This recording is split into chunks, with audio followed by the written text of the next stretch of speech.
Selamat pagi. I've just arrived in Kota Kinabalu. It's my first time in Borneo, but it's not my first time in Malaysia. It's now just past 1 o'clock on the 28th of January 2023.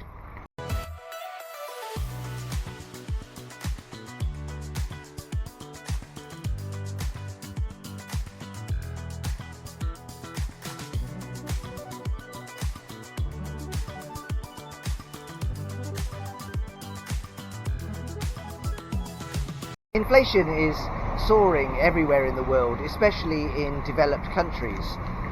And so many people living in Western countries will soon find that their purchasing power has been drastically reduced, and they can no longer retire in their own countries. So they have to move to South America or Southeast Asia, to countries such as Thailand and Malaysia. And Malaysia is a great choice. It's a beautiful country and the food is great.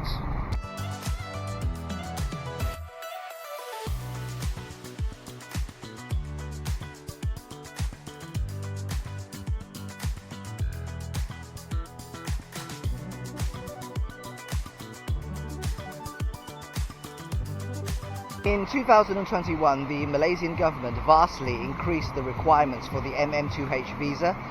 For those of you who don't know what the MM2H visa is, it's a Malaysian long-term stay visa primarily for retirees. And there are basically three conditions. Number one, you need 1.5 million ringgits in liquid assets. That's equivalent to about $360,000. Number two, you need to invest 1 million ringgits in Malaysia, deposit 1 million ringgits in a Malaysian bank account, and that's roughly $240,000. On top of that, you also need a monthly income of 40,000 ringgits, which is roughly $9,000 per month. Now, I think that most people will find it difficult to fulfill these requirements, and therefore that's one of the reasons why I've always preferred Thailand, because it's a lot cheaper to stay in Thailand. In fact, given that it costs so much money to get the MM2H visa, I think that you're better off staying in a country such as Colombia or Ecuador or Thailand or Philippines.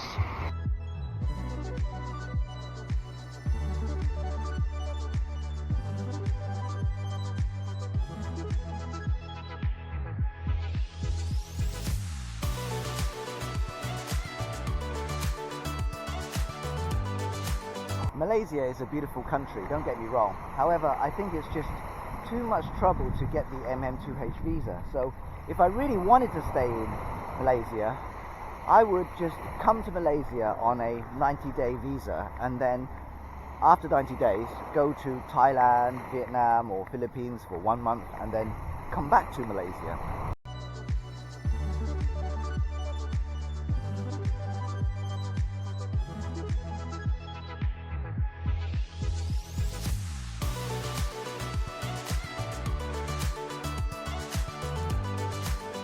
There isn't much difference in terms of price between Malaysia and Thailand, and like I said, it's far more difficult to get a Malaysian retirement visa.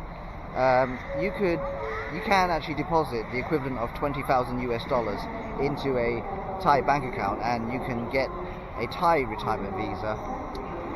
I personally prefer Thailand because it's quite easy to do visa runs. Thailand shares borders with 4 countries, Myanmar, Laos, Cambodia and Malaysia. So it's very easy to go to another country once your visa runs out, or you can just fly to Vietnam and then fly back to Thailand. Right, I'm now at the airport, and I'm going to be going to Thailand. I'm going to be there in 3 hours time.